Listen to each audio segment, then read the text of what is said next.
And a very pleasant good evening, ladies and gentlemen, and welcome to another episode of JMU Sound Off. I am Jonathan McNamara coming to you from Richmond, Virginia. We're going to talk all about the Duke's loss on the road at Georgia Southern, 28-14 to fall to 5-2 in the season. 1-2 in the Sun Belt. We're going to break it down with head coach Mickey Matthews. We also are excited to welcome two members of the JMU women's soccer team, a team that is now 8-3 on the season, 6-0-1 in the Sun Belt Conference. They just clinched the Sun Belt regular season title, so we thought it was the perfect time to shine the spotlight on a well-deserving team of incredible athletes who continue to represent JMU both well on the conference level, but also on the national stage. We're going to get to that conversation in just a minute. We want to, as always, start the show by recognizing our sponsors, the Montpelier Collective. We are about to announce in the coming hours the winner of our Coach for a Day experience. So we want to say right off the bat, thank you to everybody who purchased a raffle ticket for that. Again, your investment in the collective through that opportunity is going to help athletes across the board at James Madison University. That is the goal of all of these promotions. So a shout out to Matt Transu, a shout out to the entire JMU football staff for the access that they are going to provide to lucky fans this weekend at homecoming against Southern Miss. So stay tuned to that. We're going to be behind the scenes with those coaches for a day to give you a little bit of insight into what it is like to have that type of experience during a regular season Sun Belt game. So stay tuned. We also want to recognize our friends from Where's Woody. Have another one of the Where's Woody shirts on today. Really appreciate what Mike Norwood is doing for the entire JMU athletics community, engaging with more student athletes on campus and getting this brand out there. Again, this is a JMU owned company doing big things for the JMU athletics community. So to find out all about Where's Woody and their merchandise, where'swoody.com. Also want to thank Jared DeRuby and the team at Talent Core, Your Purple Nation, now with 3 stores, Northern Virginia, Richmond, and Virginia Beach. So the holidays are coming. And if there's somebody in your life who needs JMU gear, stop by one of the stores. Carol does a tremendous job making sure there is new merchandise in stock. And I'm sure she has some exciting things planned for the holidays. If you can't make it to one of those stores, as always, you can visit them at yourpurplenation.com. And then one more shout out to Joe Shoker and the team at Shoker Enterprises, continuing to do great work to try to help the communities in Boone, North Carolina, Asheville, that have been impacted by Hurricane Helene. So appreciative of all the JMUers who are doing great things to raise money and collect items and other things to support those impacted by the hurricanes. And with that, we are going to bring on the other hosts of JMU Sound Off tonight, Michael Evangelista, Taylor Atkins, and Steve Brown. Michael, I'm going to start with you. Your first thoughts after what was obviously a very disappointing performance on the football field down in Georgia. Again, the Dukes fall to 5-2 on the season, and a lot of question marks after yesterday's game. Yeah, a lot of question marks. I'm not going to sugarcoat it. A lot of what we saw was inexcusable. You saw a team that felt like we got off the bus, and you'd like to think that we had our game face on, but I'm not sure what that was. We felt disheveled. We felt unprepared. We felt like we didn't know what the game plan was. And then at the end of the day, we also looked like we didn't know what the snap count was. But at the end of the day too, and I was telling you guys I was telling you all this before we started, I'm okay with us getting beat by teams that are bigger, faster, stronger than us. I get it. It'll happen. But everything that's in front of us right now are things that we can control. And I think that's the good news. But we'll get into it later in the show. But the procedural penalty, some of the situational play calling, some of the energy and body language, I think we've got a lot to figure out. We got some soul searching to do this week, but we got a week to prepare, and we've got a big homecoming game versus USM on Saturday.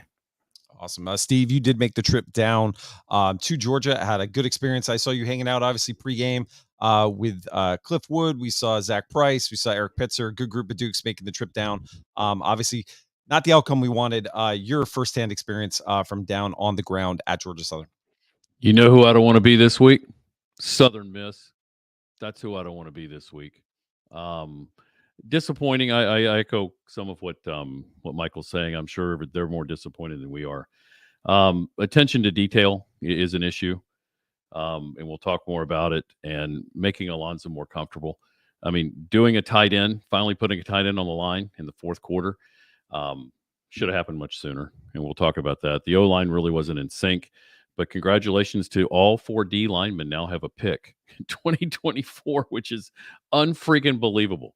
I mean, watching Manny Bush lay out that 315-pound body and catch that ball was a thing of beauty. So there's a lot of credit to go around. Tonight will be probably a little more critical, but at the end of the day, there was some good that came yesterday. I know people don't think there's a lot of good. And the one thing I want to tell people, I know you people are younger out there. Stop vomiting everything you think of on social media. I mean, what the hell's wrong with people? I mean, whatever happened to talking about people behind their back? That's what I did on the car ride up to Lumberton last night. I bitched and moaned in the car and nobody heard it. When we start doing that, and can all these other people that are, these younger folks, stop texting everything in your mind, or stop tweeting everything in your mind, because you're going to regret it 24 hours later. Remember, coach keeps receipts on this stuff. I'd be really careful what I'm saying. Now, you have the right to say it. You have a First Amendment right to say whatever you want to say, but I would be kind of careful. If I'd have tweeted the stuff I was thinking last night, it wouldn't have been great. So I'll get off my high horse, and we'll talk more about the X's and O's in a little while. Let me go to Taylor. Plenty of older people sent some tweets. They probably went back, but Taylor, the old people really suck. Don't get me started on the old people. Taylor, you had a little bit more of a day like me. You took family pictures. I went to a pumpkin patch. Your first thoughts before we get to our Montpelier Collective Athlete Spotlight? Yeah, I mean, we're going to dive much more into this. I agree with Michael and Steve, but you know what? It's homecoming week. We have the umpteenth sellout. I've lost track of over the consecutive seasons how many sellouts we've had.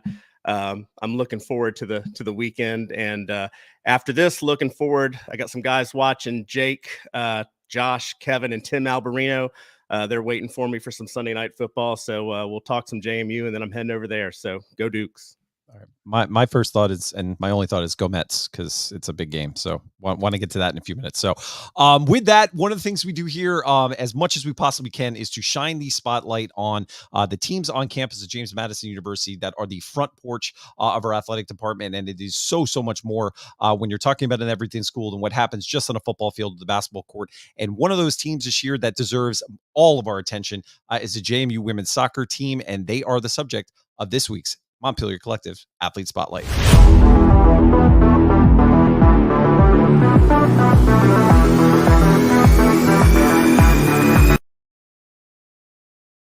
And with that, we are going to welcome two members of the JMU women's soccer team, Kat and Jamie, who are so gracious enough to give us some of their Sunday time. I know, ladies, it is a busy time for everyone in the JMU athletics community who is a fall sport team. So we want to start off just by saying thank you, but also we'll start with you, Kat. Just introduce yourself and your JMU story, and then the same to you, Jamie. Yeah, I'm Kat. I'm from Northern Virginia, and I fell in love with JMU when I saw the campus, and I did see that I was in everything school. All the sports are on top right now, and like the team culture and coaches, it all made sense. And honestly, that's what made me come here in the first place. Yeah. I'm Jamie Swartz. I'm from Pennsylvania. I'm a defender and a junior. I fell in love with JMU. The campus is literally beautiful. But when I came here on a visit, I saw the girls and the team chemistry and how like close they are. And I like really fell in love with it. Our coaches are the best. They're really good. And we're a Nike school. So that was like one of the reasons why. Well, Jamie, I want to ask you, because you are from Hershey, Pennsylvania, and now you're a junior on this team, but JMU Athletics has been a national brand now ever since you have been at JMU. So I want to kind of hear from your perspective, did the success of the other programs on campus, did the attention the school has got, did that play a factor at all in helping to bring you to a school in Virginia and a school like James Madison, who, let's be candid, has a storied soccer tradition in women's soccer for many, many years? I'm just curious, what were some of the things other than, again, like you said, the coaching staff and that did lure you here to Harrisonburg and has made you so proud to be a Duke? So when I first committed here, I would tell people and they'd be like, oh my gosh, their football team, like they're so amazing, blah, blah, blah. And I knew a couple people on the field hockey team from my area. So I saw the field hockey team, and then I also saw how our lacrosse team is very good and highly ranked. So coming here, knowing that there's other like teams or whatever that are also excelling in their sports. So that also played a factor too.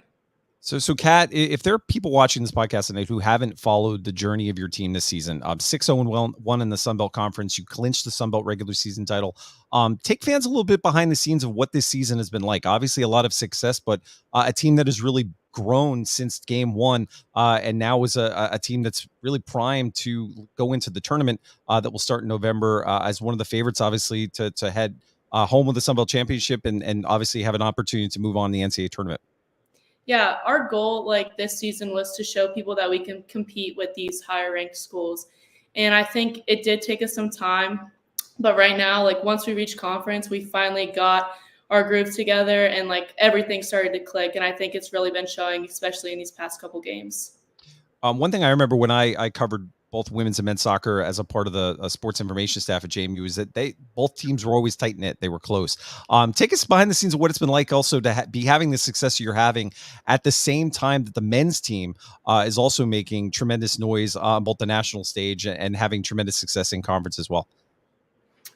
So it's nice because our locker rooms are like right beside each other. So we see them all the time. And every time we go on and off the field, we'll see them. But it's nice because we'll walk in the hallways and we'll be like, oh, congrats on winning Defensive Player of the Week. Like you guys are killing it. Or I see a bunch of them come out to our games. We go out to their games. And we really do support each other. And we congratulate each other after every victory we have.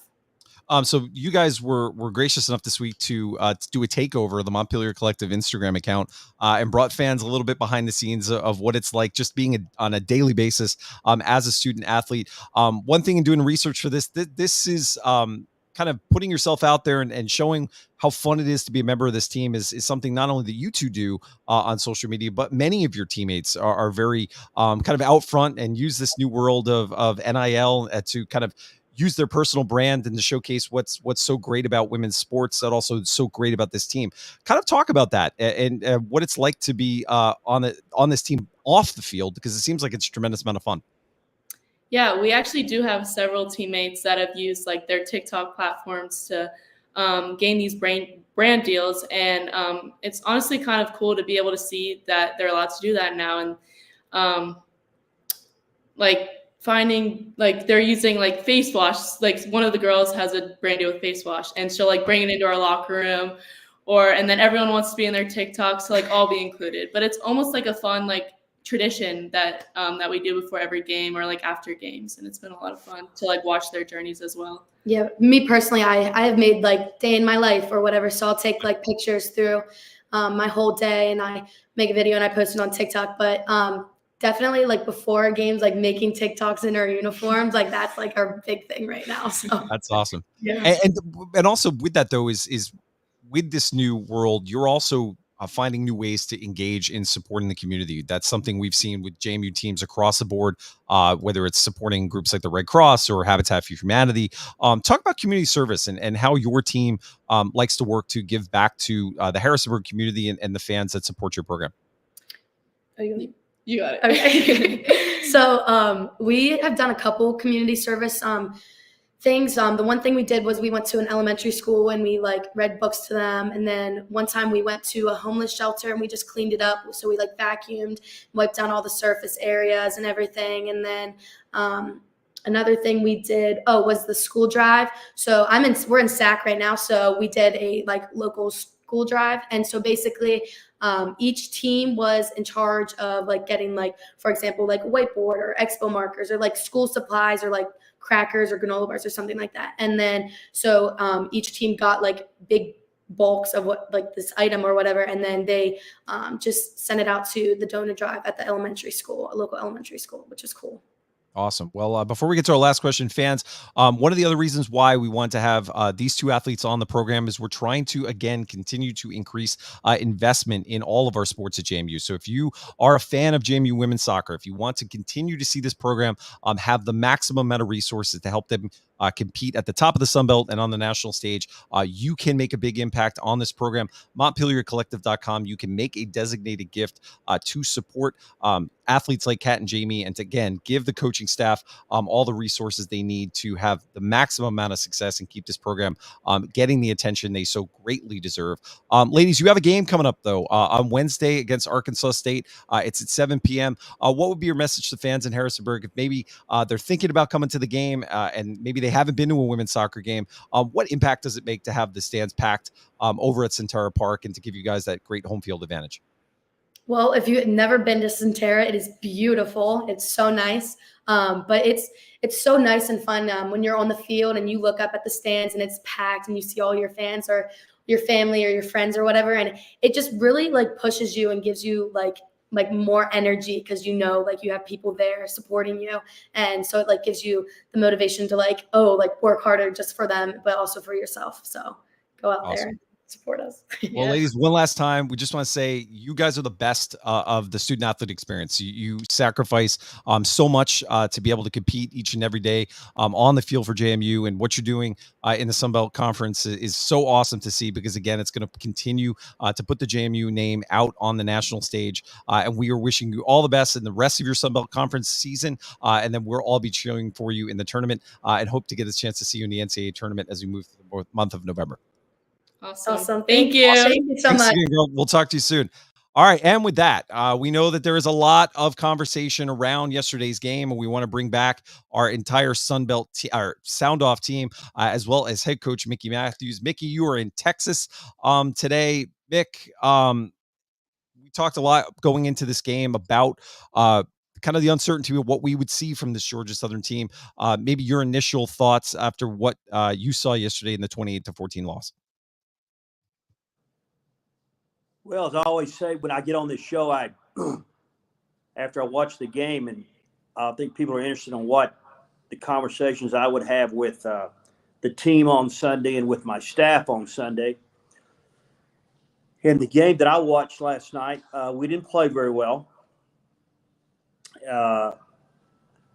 And I'm sure that Bob got on this guy. You know, it was the first time I didn't think we really got after it, because going into the game, I thought I had looked at it like on Thursday and Friday, and I actually checked it during the game that Georgia Southern was really having trouble rushing the football against people, and they were ranked 106 in the nation going into the game last night.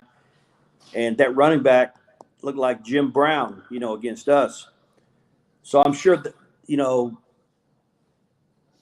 the coaches were disappointed on how well we tackled and how well we played. I think our defense is really good. There's no doubt that and they just didn't. Anytime you're a half a step slow on defense, you're going to be 3 steps slow on the scoreboard. We were half a step behind. We didn't tackle very good, and I was disappointed with that. Offensively, we couldn't sustain anything. Anytime you can't sustain anything, that means you're not ready to play. There's little mistakes in terms of, people have heard me talk about the jumping off sides and probably our route running wasn't as crisp as it needed to be.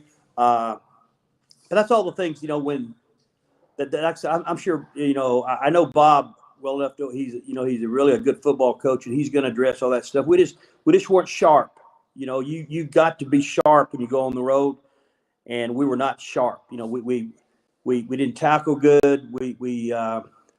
Our pass pro wasn't as good as it had been.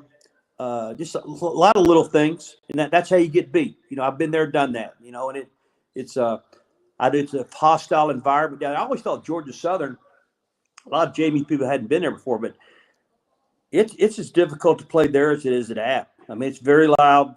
Their fans are very loyal, and I knew after the momentum that Georgia Southern had, because they were soundly beaten by Marshall. I was with Ken. I know a lot of Marshall people in the Myrtle Beach area. So I watched that game the week before, and it was no contest for 3 quarters and even the first 5 minutes of the fourth quarter. And then Marshall started turning the ball over, and it turned out to be a game. And also, I think Georgia Southern had a changing quarterback in the game that really changed things. But they left that game with a lot of momentum, because it was 24-3 or something with 10 minutes left in the game, and they still came back and won it.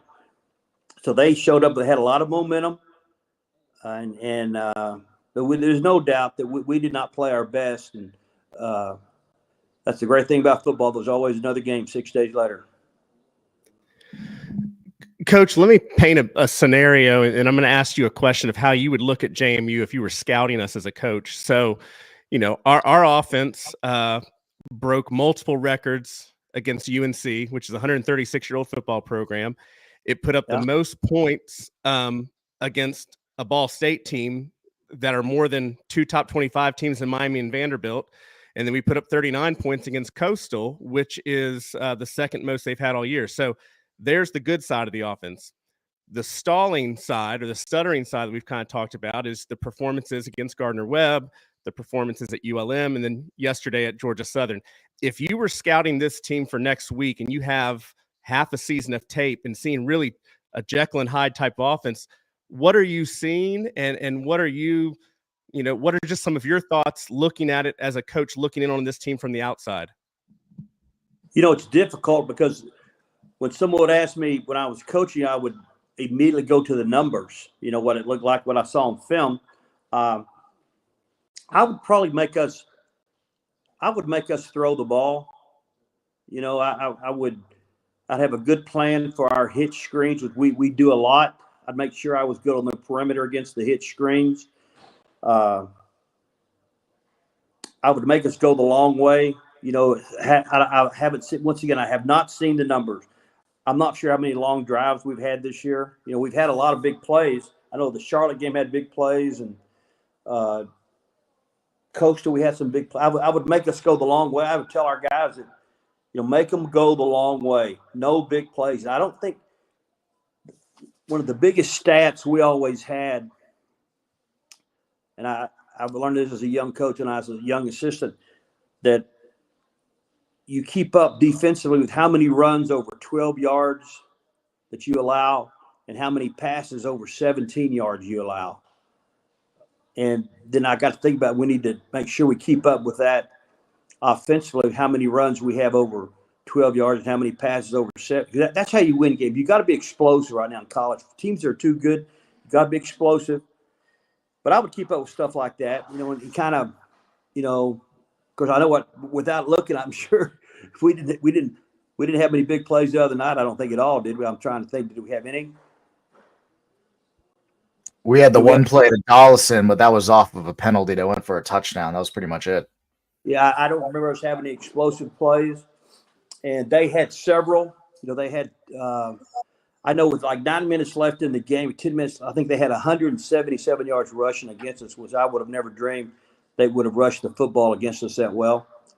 So, it wasn't good. It was, if we're in prep, it wasn't a good night. We came back and tried to play. I thought when we understand, my app went off there in the third quarter. My technician, which is my wife, somehow hit the wrong button, and I didn't get to watch all of the third quarter. I did see later, we intercepted that pass. So we scored one touchdown last night, right? Is that correct? One touchdown on offense, one touchdown on defense. And yeah, Coach, I think one touchdown. Yeah, I think that's a good segue, Coach. You're not going to win scoring one touchdown on offense. You're just not going to win. You can be nice to yourself all you want, but when you score one touchdown, you're not going to win. Two teams are too good. And so that was the deal. We tried to, I thought the guys tried to get after it there late in the third and the fourth. We were really trying to get back in the game, but just couldn't get back in it. It was even that last drive, we were still trying to, they made us earn the long way there. How long that drive was there in the last 5 minutes of the game, but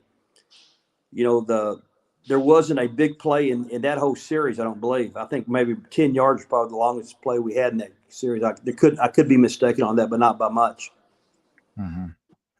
So, Coach, at the start of the year, versus Charlotte, I remember some of your comments about, at the end of the day, we sort of big played Charlotte to death to win that game 37. And I feel like Georgia Southern was like the antithesis of that. I feel like they big played us. They were 9 for 13 on third down. And I think they were 1 for 2 on fourth. They had that.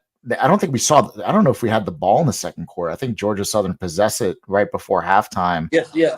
18 play drive, I think. Unbelievable. 18 play, 10-minute drive, something along those lines. So let's give our listeners a bit of insight here. I felt like outside of those third down scenarios, our defense actually played pretty well, considering we lost by 2 scores. but they big played us, on every third down. I feel like the Jalen White had a number of 20-yard runs. We had that big play over the top to Tyler Fromm. What are you telling the defense when we're in like a 3rd and 8, 3rd and 9, 3rd and 5 position? Like, what are some of the things as a DC you're really keying the guys on? Because I felt like we just, I don't know if it was just their day, but I felt like we just weren't fitting the run right on Saturday. No, we didn't fit the run. Anytime you give up long runs, there's people in bad positions. There's no doubt. Sometimes when you don't know what a kid's being told, it's impossible. If someone like y'all's position or my position, you know exactly who did wrong. But anytime you have a long run, it's caused by bad gap control by your front or B, poor tackling. And of course, I always said, people, some of the second half comebacks we had at JMU, people said, Coach, you had some great halftime adjustments. And I said, well, the only halftime adjustment we made defensively is with our chin strap. We decided we'd tackle better in the second half. And let's say I encouraged them at the half to tackle better.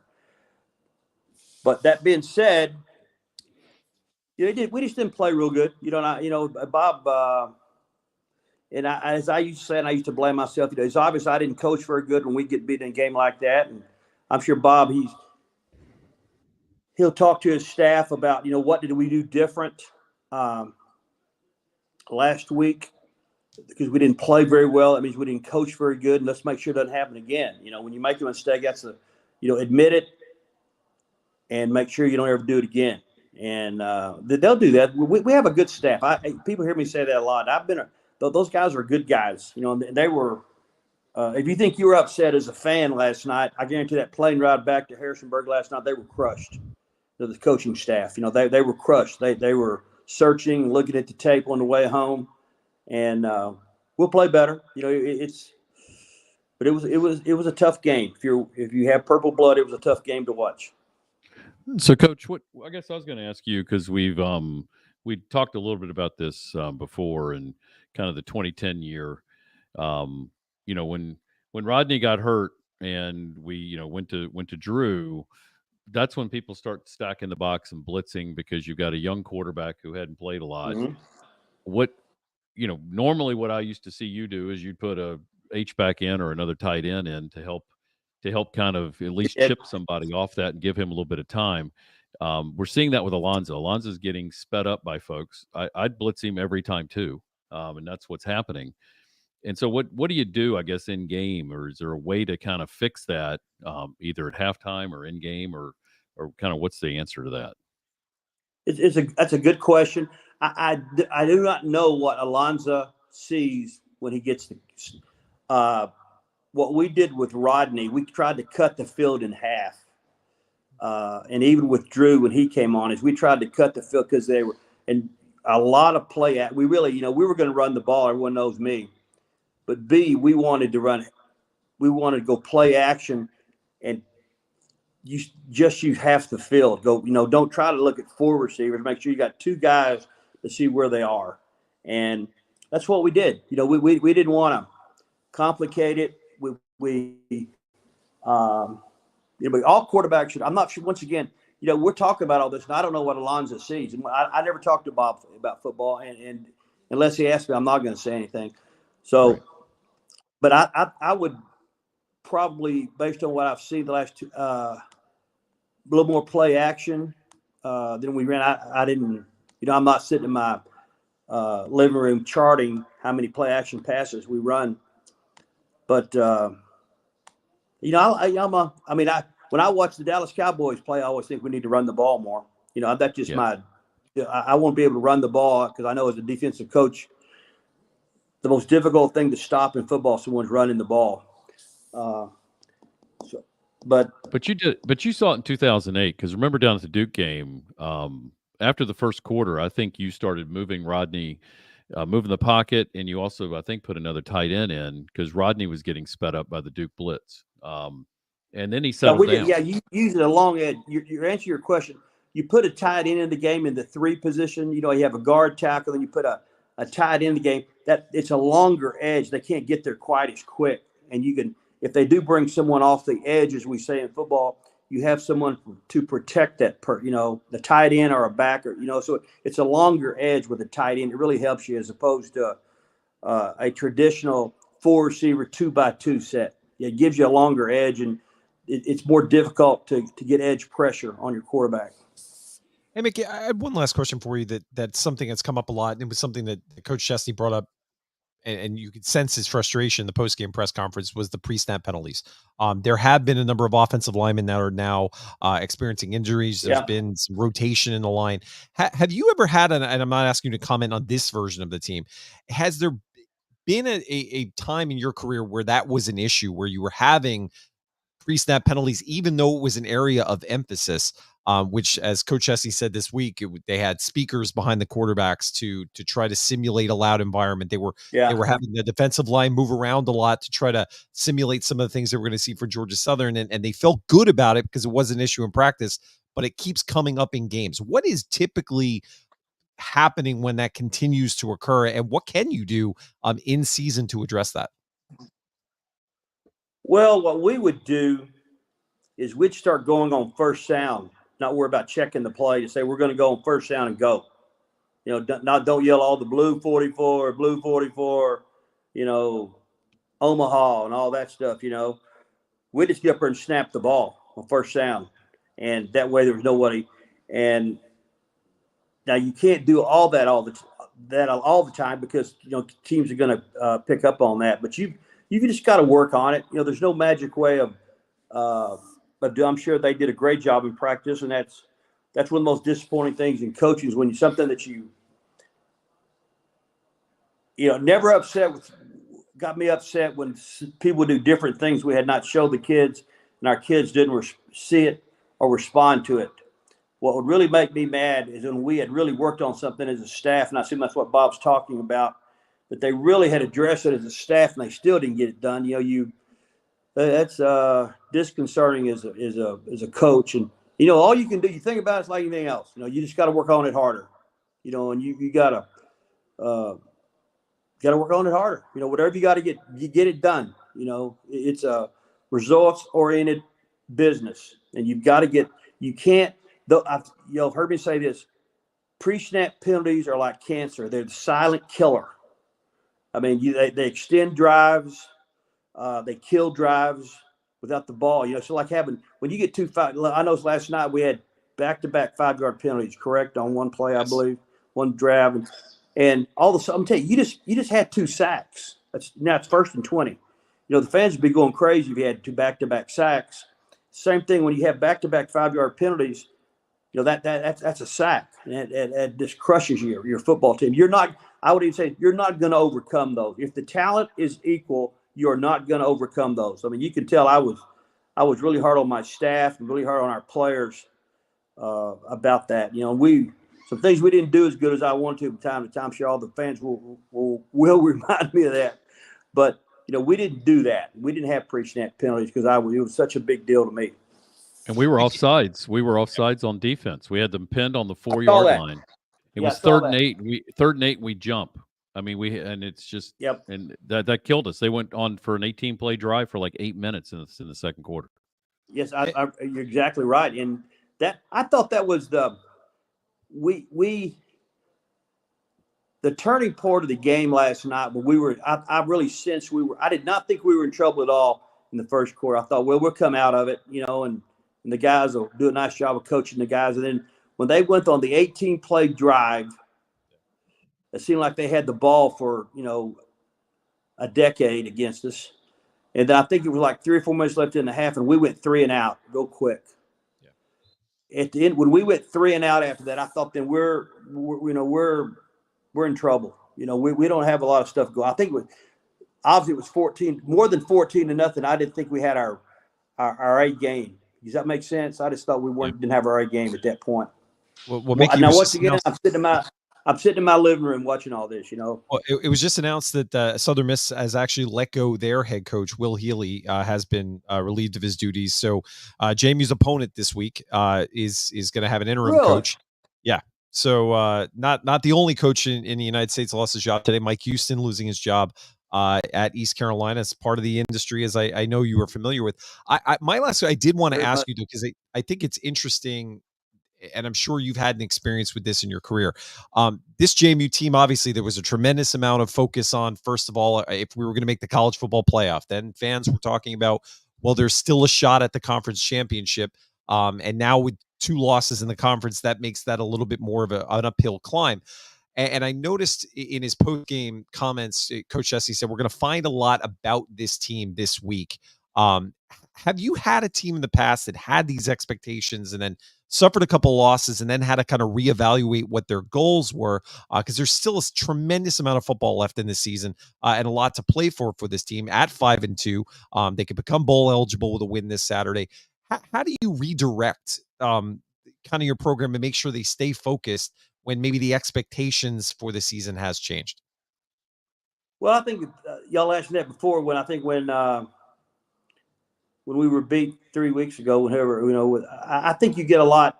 I was always big on short individual meetings, with kids and find out what's in their head and the kids that are playing well, because believe me, when we got home and the coaches graded the tape this morning, there were some kids who played very well for us, and then you have guys that didn't play very well, and the kids didn't play well. You got to find out what's going on. This is, let me show you your grade sheet, and it's not real good. Whether you're an offensive, defensive lineman, or the quarterback, or a safety, it's not real good. You played very poor, and you just got to get them motivated. That's your job, and we're going to play hard. We're paying you money. We got, of course, now they actually get paid money, but I would tell guys, you're on scholarship to win. This is not the high school JV where we're worried about playing time.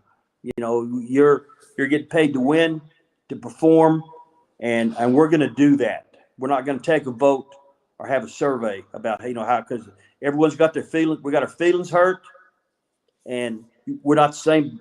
Our football team, we're not the first team that's ever happened to, and we need to get after it. We need to have good practices and correct the problems and go from there.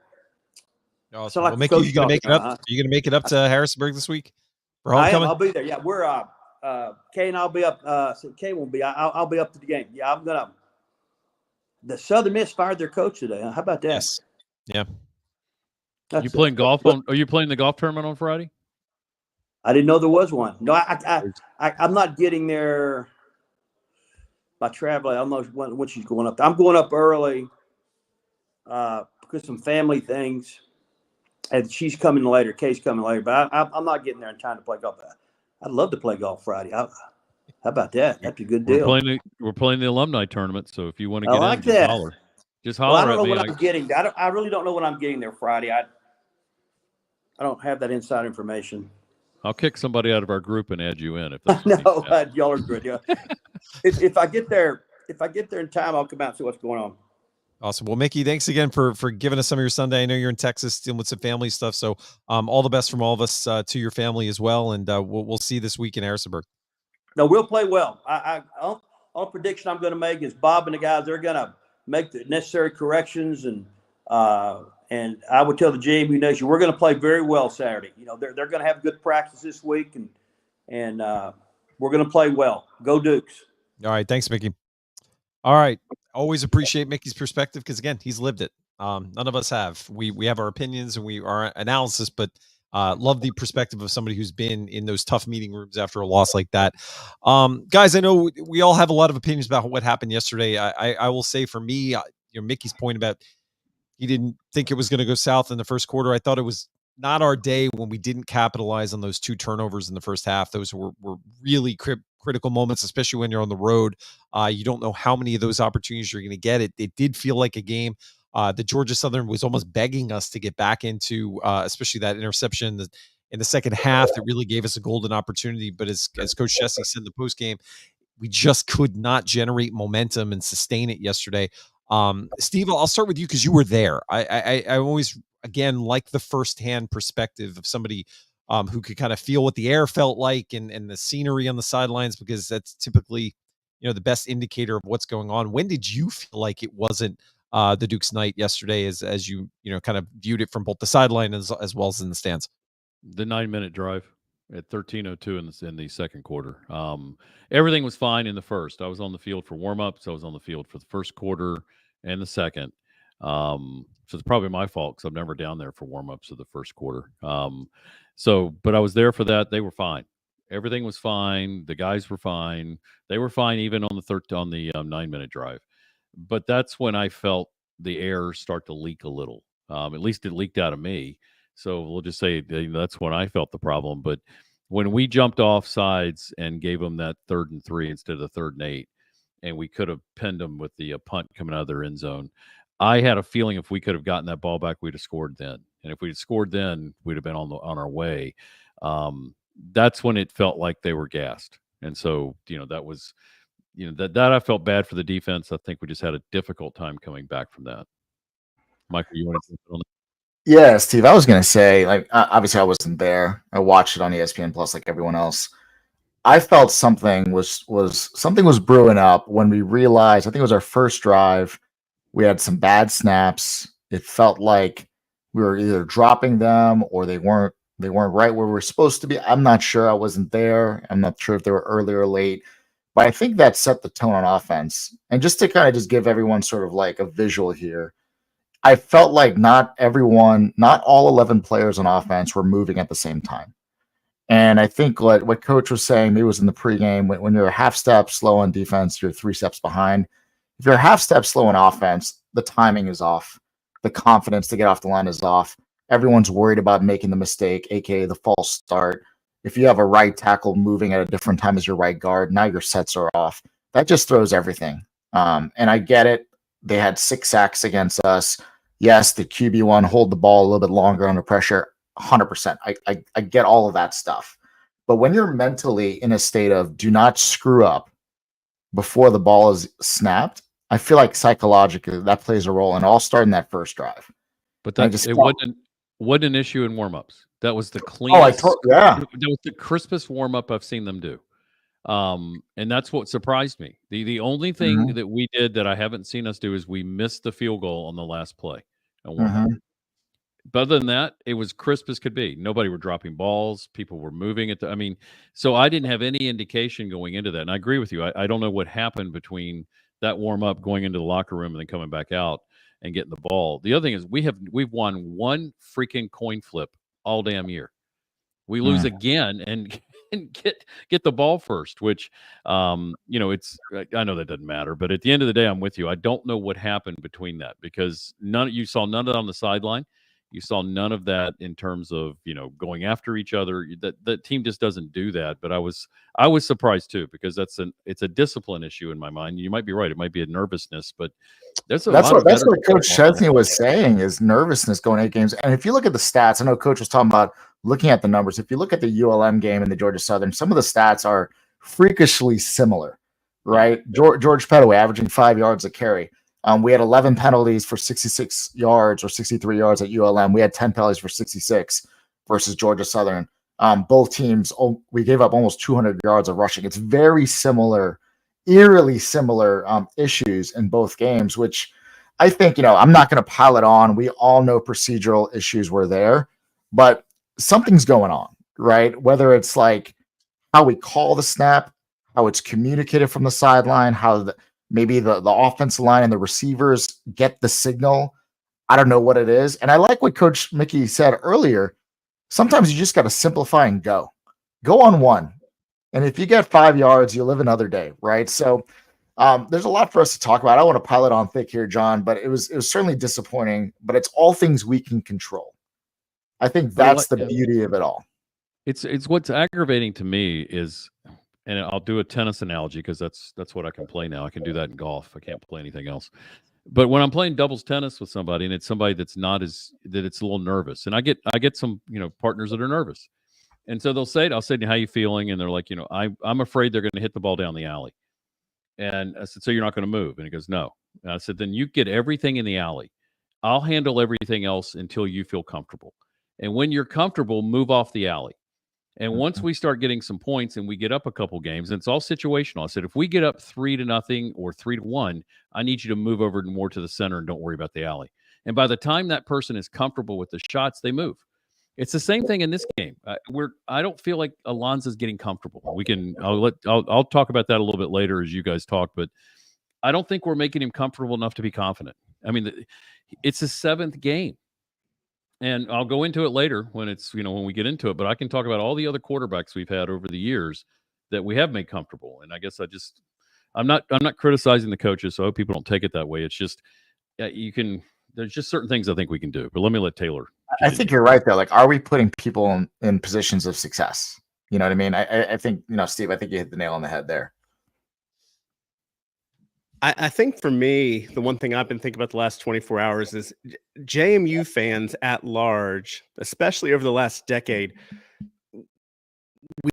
we kind of usually have a pretty good feeling about how the games are going to go, with a few exceptions here and there. But in my head, I'm thinking, okay, a lot of hype coming into this game. I think we're going to blow out Charlotte. And then that halftime score was like, oh, I wasn't expecting that. Ended up being okay. And then I'm like, okay, but we got an FCS school. And then 13-6, I'm like, man, I was not expecting that. I'm looking forward to Chapel Hill, but it's hard to be optimistic. And then after Chapel Hill, you go, wow, that this team's finally clicking. NIL, transfer portal, the guys are new. They're finally getting it. And then you come back to Ball State and you're cautiously optimistic, and that optimism proves right. I mean, 63-7, you blow them out. And they're not a good team, but again, look at the scores they've put up against some other teams, including yesterday against Vanderbilt, who's now in the top 25, 24-14. So then after Vanderbilt, after the Ball State game, you're feeling good. You're feeling there's no reason. I think what was the spread at ULM, 17 or something like that. In my mind, I that was the weekend I was down at the music festival in Birmingham, and I'm thinking, it's a good thing that I'm at this music. I don't really have to pay attention to this game. It should be a blowout. And I even remember the first couple drives, 10-0, and then we missed that. We went for on 4th down, didn't kick the field goal, but I said that's no big deal. This is going to be another blowout, and then a big surprise there. And then you have a short week coming into Coastal Carolina, and you're thinking, Coastal's a good team. Thursday night, short week, and then we blow out a really good Coastal Carolina team. Not only blow them out, but we hold what's an offensive juggernaut in the Sun Belt to 7 points. So then now I'm thinking, okay, ULM, that's the outlier. Gardner-Webb, we've gotten past that. Georgia Southern, 10-point favorites, better team. But after the way Marshall kind of, flubbed the game, we should go down there and take care of them, no problem. Matter of fact, I texted a friend. They were saying, Taylor, my buddy in Texas, what do you think about the JMU game? I said, take the Dukes to cover. I'm fully convinced. I saw how they reacted to the ULM game. Take them. And now, you just don't know. And the reason I asked Mickey that question earlier is because we have seen 3 of the best offensive performances in the last few seasons this season. The UNC, Ball State, and Coastal Carolina were incredible offensive performances. We've also seen 3 uncharacteristically bad offensive performances. And Steve, I think before the show, you were talking about, how many seasons, if the ball had bounced one way or the other, that could have been a loss. But I think what made the Georgia Southern game different is, despite the defense having 4 we were just so far out of it, like you guys have said. And there aren't a lot of games like that really, I was in another text that I was thinking back, probably 2014 when we played Maryland, and that was an FCS FBS game. I don't even know in the last peer-to-peer game. So I think that's what's caught JMU fans off guard, and you've had some of the reactions you've had. Having said that, I look at the schedule. Georgia Southern's going to need to lose 3 games, and we're going to need to win out to get to the championship. I'd say mathematically not a great scenario, but it's definitely not off the table. There's still a lot of things that we can achieve this season. And again, this isn't, this isn't trying to spin or anything. It's just there's a lot of great stuff to still be had this football season.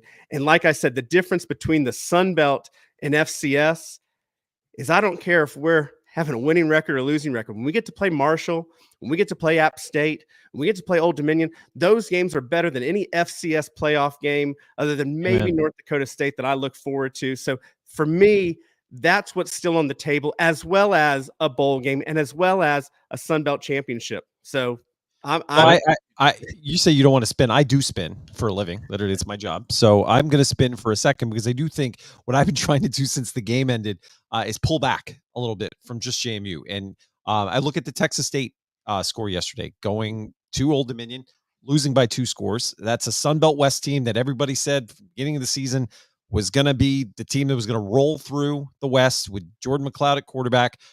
They've struggled, lose to Sam Houston State. You look at their outcomes, another team that has the high of highs and the lows of lows. Dan, when you broaden it out to the larger college football platform this year, you look at teams like Alabama, look at Michigan, so many of the blue blood programs that were just not used to losing these types of games, having these types of outcomes, continue to have wild games where the scores that were predicted are not turning out on the field. And again, I understand that a lot of JMU fans want to focus just on JMU and we don't care about other people's flaws, but it is something happening in college football that I do believe for me is a little bit easier to see that with all of this movement, it is leading to more inconsistency in terms of how teams are playing each week. Even teams that are winning games are finding themselves in close contests against, schools that they shouldn't be. And that is indicative of, I think, of a bigger trend in college sports. And I at the very least, hope it keeps some of our fans from, I'm seeing it in the comments in the chat for this. Our coaches don't know how to do X. They don't know how to put our players in position. We had fans last night taking shots at Dave Riggert. And that's my takeaway from this is that be upset, be disappointed, criticize things you don't want to see, critique things on the field that you think could be better. Not going to be a person who's going to tell you not to be. But again, I continue to feel like if I was just injected into the online discussion around this team, I would think JMU's 2-5 right now, not 5-2. And that's something for me that is just, I don't know. I don't want to say upsetting because it's not upsetting. I come to expect it in the land of sports talk. But it is just, it's something that I think we need a little bit of perspective in our analysis of where we currently stand, especially when we look at the rest of our Sunbelt peers. Look at Troy, a team that won the Sunbelt last year. Look where they are right now. Look where App State is. The sky is not falling as much as some of the fans in our fan base would like us to believe. Well, look where Coastal is. I mean, look, if you look at, the other thing is reloading is hard and we're not rebuilding, but look at to your point, the transfer portal is causing this. So the fact that you've got, and Texas suffered with it last night. Everybody's got a bunch of players that they didn't bring in as high school freshmen to groom and to let them spend a year redshirting. And so it's difficult. And we got a new quarterback that we're breaking in. And people forget that, what Taylor was talking about is I'll go back to Brian Shore in 2015. Remember when Vad got hurt and Brian comes in? Next game we have is William and Mary. We lose. On Halloween down in William and Mary, we lose 44-41. We have a bye. We come back on November 14th, and we win at Delaware barely, 24-21. On the 21st, we go to Villanova, and we win. And then he gets hurt at Villanova. That's not the hurt game, sorry. Then on 12-5, we play Colgate and lose. The next year, we struggle with Brian Shore again. We struggle. We lost to Carolina. Then we go to Maine, and we barely win in Maine. We won 31-20, but we had to score 14 points in the fourth quarter to win. And then we went on a roll. So people always think 2016 was the magical year where we were 14-1. We barely scraped by on 4 or 5 of those games. Now we won, but we struggled. And then Brian came into his own, was just fine. Then he got hurt at Villanova, and then we had Cole come in, and then he came back. I think, Steve, everyone just remembers the 84-7 game against Rhode Island and thought the entire season was just like that, right? So, yeah. But it wasn't. Brian was getting broken in. And at the end of the day, Steve, he started taking off. Can I inject myself on that one? And this is my last point I have probably for the whole show. I think it's so important, though, to look back for these types of things, because it's important to remember what some of the narratives were around some of these players who we now look at as superstars and we don't think of their flaws. How many people were calling for Cole Johnson's to be sidelined early in his tenure as a starting quarterback at JMU? Certainly Zach Price was not, but there were many people who said Cole doesn't have it. The same for Ben DiNucci with his turnover error. We had people calling for him. obviously Justin Thorpe last year, we've had quarterbacks throughout our tenure that people have criticized early in their career where they were struggling, and then they went on to have these illustrious careers. There is just a lot of vitriol at the moment, though, at this quarterback who, let's be honest, has been a little bit of a seesaw. He's been up and down at points, but it's just frustrating to see us Alonzo for Heisman 1 week, and then he should be benched. He doesn't know what he's doing the next. It's like there's no room for middle ground. And I know I'm screaming into the void of wanting nuanced discussions on the topic of sports, which breaks brains. But the same applies to coaches. How many people in the JMU world are now saying that Curt Cignetti is the next Nick Saban? The same people were saying he can't win the big game. He can't coach special teams. It's just, this is, well, John, I mean, to add to that, it's what frustrates me the most, and I imagine frustrates everyone here, is everyone calling for the backup quarterback to come in to fix everything. Like I get the frustration. We're all emotional. Maybe you're quick on the Twitter fingers, but a backup quarterback going into last night's game was not going to change anything. I'm just saying, like, we're not going to turn into a juggernaut right then and there by doing that switch. And I think that quick jump to conclusions is the frustrating part. And the good news, we're a rabid fan base. We care. That's why we do the things. But I think that's iterating what you're saying, right? John is like, we're so quick to these conclusions, but the easiest solution any fan would jump to is say, put the backup in and we'll all be fine. And I just have no patience for that. But he's got to work through it. Here's the other problem. He's played his 7th game. He's a talented young man. Alonzo's doing fine. Are there certain things he could do differently? You heard Chesney talk about it. If Alonzo talks this week to the media, you'll hear him talk about it. He'll take all the responsibility. He'll say, I can't hold the ball that long. I realize I can't do that. But at the end of the day, you got to give him a little bit of grace. And the grace is, we're going to have to live through some of these bumps and bruises for us to get through the season, which is going to be fine. We're going to be fine. But we're also looking at a longer term. There's a longer term picture, and Alonzo will be fine. So, I think we just got to be careful.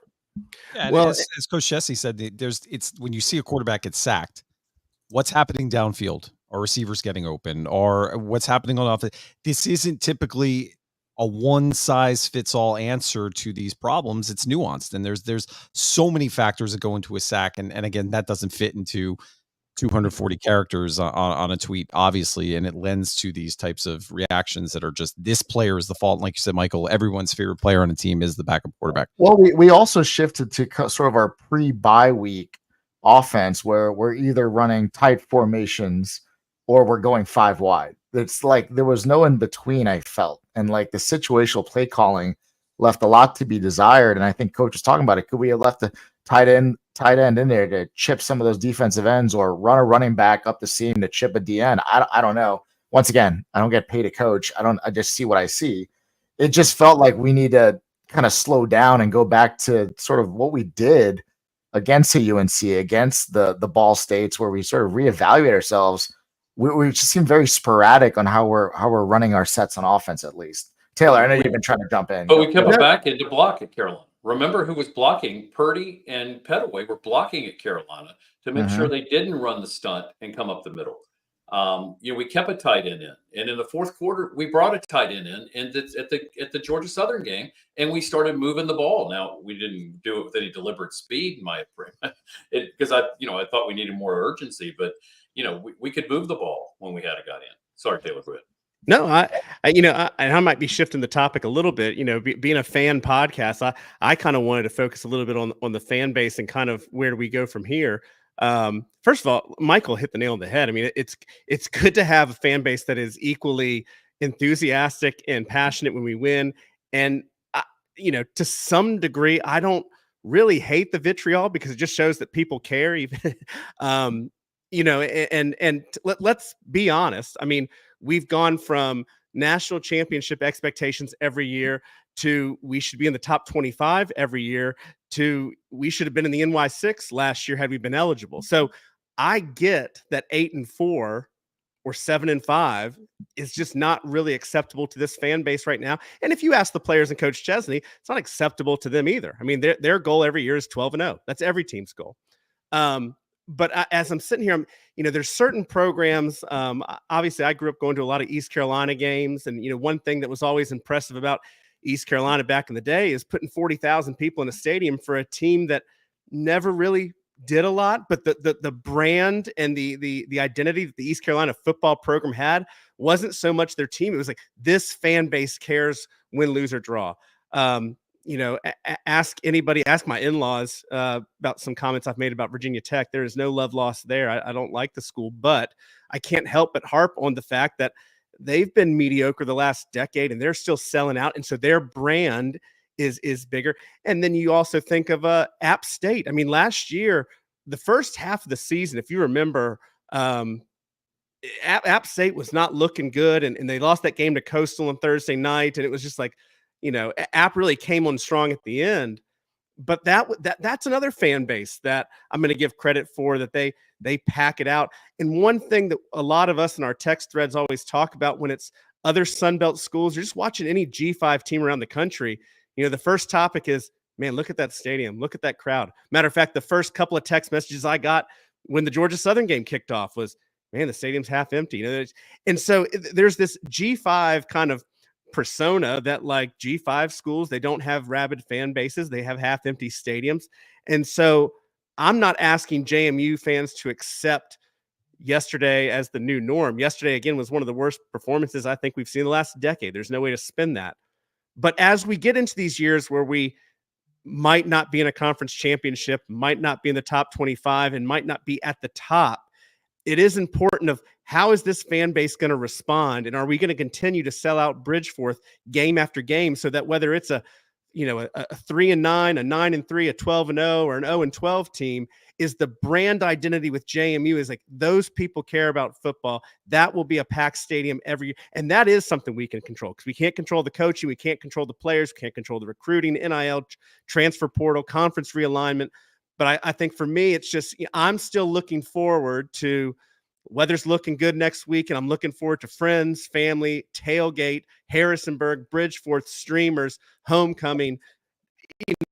So I'm not asking anyone to accept yesterday as okay, or telling anyone, oh, actually, it wasn't that bad. It was bad. But as a fan base, we have achieved so much more than almost the majority of G5 and a lot of P5 programs. Let's keep that up and show why that brand, that property media valuation that Matt Rohn talked about last week. Let's continue to show why we are one of the most valuable college football programs at our level. Well, let me. And I was just gonna add to that, Taylor. Go ahead, Steve. I was just giving some credit to the Georgia Southern crowd. It was a late arriving crowd, and they were in their tail. There was a concert right after the game. There was a country music person that got deep into American Idol. I can't remember who it was. But there were people listening to him, I think, before they came in. So the student section did a nice job filling up about 3/4 of the way. Before the kickoff, that entire student section, which is the lower bowl, was full. Their upper bowl was not. The upper section of the second deck was not, and their other side was getting there. It was homecoming. So they did about a 3/4 full stadium. They probably had 22,000 there. So I give them credit. I thought the students did a nice job. They were yelling. Our guys were feeding off of it. They were, chanting FJMU when they scored their first touchdown and yelling at me, which was great. I didn't care, but the players loved it. So I want to at least give the folks down there, some credit. That second to us, I guess, an App. I think App probably does the best job because they have more people. I think we're probably a close second. I think Georgia Southern's third in terms of really having those people rock. So sorry, go ahead, Mike. No, I was just going to say, Taylor brought up a good point. I mean, all four of us are going to be there next week at homecoming. All four of us are going to be loud. We are going to support Jamie through and through. That narrative, all of that has not changed. But I think, our friends over at Jamie's Sports Blog said it best, I think last week or the week before. Just because we have associations with the school, just because we have relationships with maybe some of the players and the coaches, what have you, doesn't mean we can't be critical, nor can we hold, the program accountable. And I think that's the thing we got to think about from today. Are we, judging the fans, or are we judging the plays or the players, what have you? It's okay. Like, I think that's fine for us to say Saturday is not acceptable. It was not the standard that we talk about, right? But it's what we're going to do from here. And I think Taylor brings a good point. It's going to be a great day in the Valley. It's another great day to show what JMU Nation is about. There's going to be 26,000 people in there, no matter what. I'm confident of that. It's going to be a ruckus environment. It's going to be an amazing day in the Valley. And I imagine, and USM, let's not sleep on them. They just lost their coach. They're going to come in there with no regard for human life, right? They're going to come in. They have nothing to lose. We're going to see every trick play underneath the sun. Also, shout out to our defense. Georgia Southern tried to run every trick play in the third quarter to put us away, and we held strong. I mean, that shows discipline at that level when they were gassed. Like we had two freshmen all over the field in the defensive backfield. So we got to give this team some props. We got to give this coaching staff a chance. And also, by the way, guys, National Signing Day is December 4th. And I'm not thinking about the offseason just yet. But remember what Chesney walked into and what he had to put together. Like the UNC guys were saying, he put together a team with barbed wire and tape or whatever they said. Imagine if we just give him a little bit more time to just put a program, a staff, personnel together like that he brought in 100%. So, I mean, let's yes, I might have some purple sunglasses on and all that, but we're 5-2. We've yet to win a bowl game in this program. We're one game away from bowl eligibility. There's a lot to play for this season. Amen. One last thing. Your thoughts on the injury situation, though? Obviously, we're not going to name players. We don't have any specifics, but that is one thing I look for going into this game. Is it does seem like we're starting to see some injuries stack, particularly on the offensive line. Question mark: will we get our kicker back this week? That's another area of concern, especially in potential for some of these tight games. That's definitely, if there's a storyline to watch going into this week, is what injury news do we get? Probably not much in this new era of college sports. You're not getting a lot. You might get some, but it's definitely something I'm looking at. Anything else you guys are looking forward to in terms of just storylines? Well, we've rotated in tons of offensive linemen and tons of D linemen. So if you're not ready to play, shame on you. You should be ready to roll. So you'll have a week of practice, but we've run in 10, 11 throughout all those games. And yeah, we're down some guys, but at the end of the day, we've got good guys that are on the bench and ready to go. So I have all the faith in the world on the next guy up. Yeah, I'll echo Steve. I was excited to see, Jenkins come in. Jenkins was I think started 42 games at Campbell at guard, was all SoCon player. I was excited to see him come in at left guard. And we're going to see some of the young pups. We had Daryl Dengoy on here. We had Michael McMullen on here before. We have a lot. Those guys have a ton of potential, and they're now 8 games into their redshirt freshman year. I'm excited to see what they can do. Yep, Jenkins played really well at left guard. Joseph Simmons has shined at tackle on both sides of the ball. I think we've got the depth, and now it's time to put it together. And I think this is, to echo Chesney, we're under fire right now. How are we going to react as a program? Yeah, and I'll agree. He seemed excited for that, though, and that's what I like about Chesney. He didn't shy away from any of the criticism, put it on himself, and said we're going to find out. And I guarantee no one's working harder than him and the rest of the staff to get this right. Guys, go around the horn real quick. Final thoughts. I'll start with you, Taylor. I'm going to move off the game. If anyone follows me on Twitter, X, I made a post kind of just on a whim about the many people probably don't know the song, and I'm going to try to butcher it. The the song that the band plays. A lot of people Mickey Matthews. Yeah. A lot of people probably don't know the band, what song it is, but it's a song called Welcome Home by Coheed and Cambria. We started doing it, I think, playing the song itself at basketball games, and the pep band eventually adopted it. Eventually it made its way over to football, but I made a post on X a few days ago that I think is up to like 70,000 views or something. The band themselves reposted it. And I just wanted to give, if you're listening to this and haven't seen the post, go over there, check it out, give your feedback and comments. I know some people at JMU even like the tweet. I don't want to go too far into it, but there are some connections that I have with the band, and I just have some kind of cool ideas of maybe getting them involved. They actually retweeted the tweet when we said we should get them to Harrisonburg to experience it. It's one of those things. Not a lot of other schools do it, but it's kind of a catchy chant. Everyone kind of joins in, and so I'm just anxious to see maybe where that goes, and if we can increase that, tradition with football and maybe involve them, I don't know. I'm kind of thinking out loud here, so I'll wrap it up with that. But yeah, go give your thoughts on that post on X and let us know. Love it, hate it, like it, and maybe we can do a little more with that. Awesome. Steve. It's going to be a great week. So, I'm going to put this behind me after tonight and move on. But, at the end of the day, I've got full faith in the coaching staff and the players. We are reloading. And for those that don't like the feel, that's the feel. Part of it, we're going to have some games that don't feel as good as they have in the last couple of years. And that's fine. You've got to be willing to live through some of that to really grow. And part of this is part of the growth process. And as much as, I didn't like it last night as I was driving to Lumberton from Statesboro, I realized this morning after I stayed off social media that this is kind of part of life. This is what you end up having to do. So they'll learn from it. They'll do well. We've got a game against Southern Miss. We've got 2 home games. We got a home game, a bye, and a home game. So, I'll look ahead because I'm not playing. So, coming out of, this game, we should be 6-0 bowl eligible. We'll have our bye, get well, come into the next game. We'll be 7-2, and then we go on the road.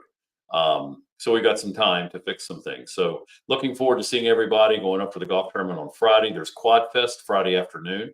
So if you're up in Harrisonburg, come by Quad Fest. And we got a happy hour over at the Madison Hotel on Friday night. And the golf tournament, if you're playing the alumni golf tournament, come on by. I'll be playing with Eric Bolin and some other guys and potentially Mickey. We'll see if Mickey wants to play. But just have fun, enjoy. I know it's hard to say enjoy this, but part of this is growth. The other thing I want to do is I do want to congratulate Indiana and the folks that are there, the former coaching staff, with Kurt and those guys getting game day. Congratulations to the players that played for us and that are out there. I don't want to forget those folks. That was a beat down and a half of a decent Nebraska team, and good luck with them. Next week with game day, I know their quarterback went down yesterday with a hand injury. So I'm hoping that, the curse of game day doesn't hit them like it hit Texas and like it hit us last year. So I'm hoping they overcome that and, just want to congratulate them because they deserve to be congratulated. Awesome. Michael. And to echo, I think one of our listeners mentioned in the comments, right now, this team's a bit of Jekyll and Hyde. We're 5-2 on paper, looks great. We're also number 1 in the country in turnover margin. We're number 1 in the country in interceptions. But we're also top 3rd in the country in run defense, but we're also 116th in the country in total penalties. And it seems very much, and also I want to give props to ULM. I'll give props to Georgia Southern. They played a hell of a game. They had a great game plan in those 2 losses. But our biggest opponent right now is ourselves. And I think there's a lot of soul searching this week. There's going to be a lot of accountability. To echo Coach Matthews, no one hurts more than the players and the coaches. As much as we talk here, we're just a bunch of talking heads. We're just fans. We said it 3 years ago when we started this. We're just fans that are super passionate about a program we love, that we contribute to. We want to see grow and prosperous. But it's a bounce back week. I think the team has to look at themselves, whether it's their first. You're going to have players that's the first time maybe starting on Saturday. We have players that have been waiting, maybe frustrated that they weren't starting earlier, and now they've got a shot. And they're going to be, revealed for what they've done or revealed what they didn't do, right? Whatever Coach Chesney says. But it's going to be an exciting time on Saturday. We've got friends coming in from out of town to see what JMU Nation's all about. I'm really excited to show them what a game day experience looks like. So it's going to be a really good day. I'm going to see everyone back in the Valley on Saturday. It's going to be a good time. But I think that, we're there, right? We're in the throes of an FBS season, and we've got to figure out how we're going to react as a fan base, as a program, as players. And like Steve said, we're going to be fine on Saturday. And I think it's going to be a good day overall. Just to echo your points about friends coming, I have a friend who's coming from Germany to see their first ever college football game. So experience for Bridgeforth is going to be really cool for them. They've seen it on TV, but they're excited to see it in person. My final thought is this. Whether you think we are too critical, not critical enough, we have purple glasses, we're carrying the water of the program, I just want to say all of your opinions are fine and they're welcome. And that's kind of my message with this is we are so grateful that people engage with us, whether it's in the chats, whether it's on Twitter, Instagram, wherever you send your opinion to us, we see them. Even if we don't agree at times, that's okay. Sports are supposed to be an escape. Sports is supposed to be something that's a little light, that takes us away from the real serious trials and tribulations that we all have in our lives. So just we want you guys to know we don't take it personal. We can handle it, and we do appreciate your feedback because again, whether you're somebody who's angrily typing in the comments that we're not saying exactly what you want, or you're somebody echoing what we're saying, it's all welcomed. Your comments and your feedback make the show better, and it makes for a richer discussion for what's all happening. Because obviously, as Taylor and Michael said, the passion is obvious. Whether we're winning, we're losing. There are many, many programs in the country that would kill to have the fan base that we have, and the energy that is behind us. I guarantee the players and the coaches feel that way as well as they're trying to cope and process what happened this weekend. But as a podcast that relies on your support, we want it to be known that it's always appreciated and we never take it for granted. So my final word for this week's episode is happy homecoming. However you're going to celebrate, whether it's in Harrisonburg or it's at home with some fellow Dukes coming over to watch the game, enjoy it. It's a special time, and it is a great time to be a Duke. Basketball season, you could start to hear the basketballs dribbling on the court. Dukes had a scrimmage today. So we're going to be in the AUBC before we all know it. Lots of great things happening on the field as well as our soccer teams continue to have success. Our women's volleyball team continues to have success. So the Everything School mantra is alive and well. So wherever you get an opportunity, go out, support the Dukes, and wear purple this week as a part of homecoming. I know all of us will that are associated with this podcast. Thank you to our women's soccer players, Cassidy and Jamie Swartz. Thank you as well to our sponsors, the Montpelier Collective, Where's Woody, Talent Course, Your Purple Nation, and Shoker Enterprises. And with that, enjoy the week. We'll be back next Sunday for another episode of JMU Sound Off. And as we always sign off, go Dukes. Talk to you guys soon.